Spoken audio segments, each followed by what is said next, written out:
पिताजी जल्दी चलिए, वरना मैं आज स्कूल में देरी से पहुंचूंगा। मेरी टीचर बहुत गुस्सा करती है। हाँ हाँ बेटा, अभी चलते हैं, बस 2 मिनट रुको।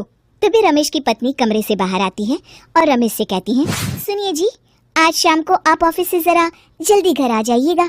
याद है ना, आज आपको मुझे शॉपिंग कराने के लिए लेकर जाना है।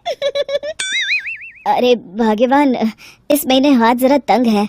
मेरी मानो तो शॉपिंग का विचार कुछ दिनों के लिए अपने दिमाग से निकाल ही दो।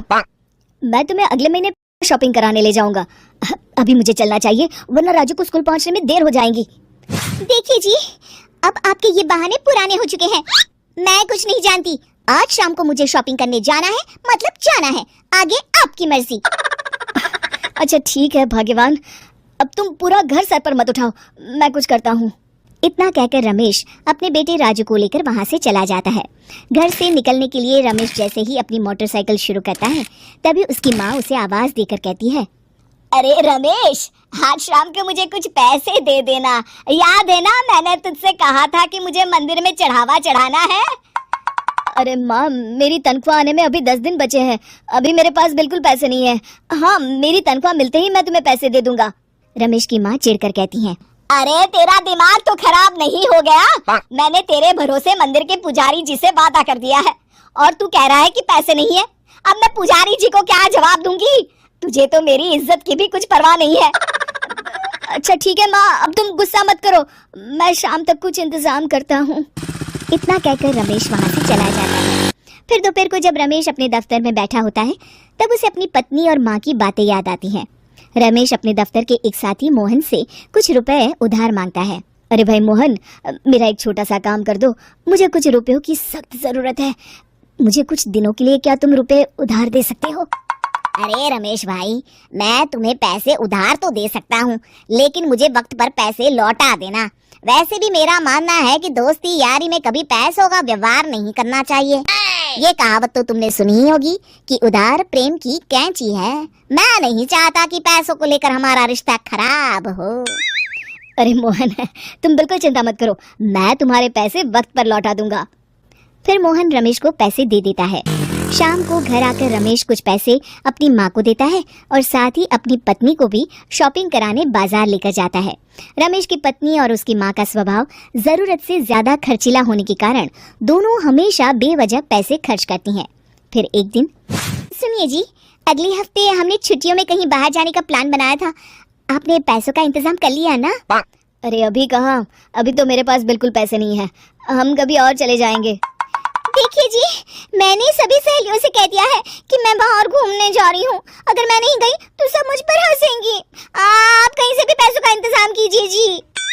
इतना कहकर रमेश की पत्नी वहाँ से चली जाती है। वहीं दूसरी तरफ रमेश की माँ भी तीर्थ यात्रा जाने की जिद करती है और रमेश से पैसे मांगती है। फिर अगले दिन रमेश एक सेठ से पैसे उधार लेकर अपनी पत्नी और बेटे को घुमाने ले जाता है और अपनी माँ को भी तीर्थ यात्रा पर भेज देता है। लेकिन जैसे ही रमेश अपनी छुट्टियां बिताकर वापस आता है, कर्जदार उसका जीना मुश्किल कर देते हैं। इतना ज्यादा कर्ज एक साथ अपने ऊपर देख रमेश काफी परेशान रहने लगता है। फिर एक दिन राजू की स्कूल की फीस वक्त पर न भर पाने के कारण रमेश को स्कूल में बुलाया जाता है। स्कूल के प्रिंसिपल साहब रमेश को सख्त हिदायत देते हैं कि अगर वक्त पर स्कूल की फीस नहीं भरी गई तो उनके बेटे का नाम स्कूल से काट दिया जाएगा। अपने बेटे की स्कूल की फीस भरने के लिए रमेश अपने दोस्त गिरधारी से कुछ पैसे उधार ले लेता है और स्कूल की फीस भर देता है।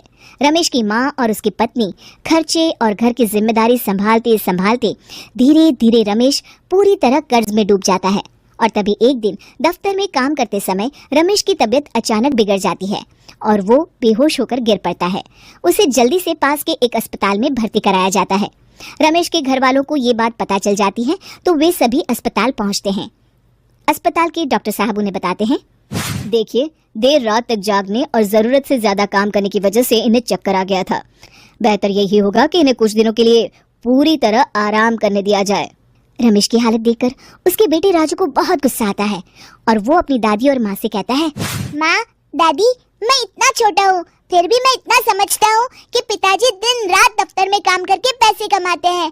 पिताजी अकेला पूरा घर संभालते हैं और आप दोनों अपने फिजूल के खर्चों के लिए उन पर दबाव डालते रहते हैं। आज पिताजी की हालत के जिम्मेदार तो आप दोनों हैं। राजू की समझदारी भरी बातें सुनकर रमेश की माँ और पत्नी को अपनी गलती का एहसास होता है और दोनों की आंखों में आंसू आ जाते हैं। फिर कुछ दिनों के बाद रमेश की तबीयत एकदम अच्छी हो जाती है और वो पहले की तरह अपने काम पर जाने लगता है। रमेश की माँ और पत्नी अब उसे किसी प्रकार की कोई तकलीफ नहीं देते और ना ही उससे किसी चीज की मांग करते हैं। फिर देखते ही देखते रमेश अपने कर्ज के सारे पैसे चुका देता है। उसकी जिंदगी पहले की तरह अच्छी हो जाती है और वो अपने परिवार के साथ खुशी खुशी रहने लगता है। शिक्षा, हमारे रिश्ते एक तराजू की तरह होते हैं जिसकी दोनों ओर जिम्मेदारी और समझदारी का वजन बराबर होना चाहिए।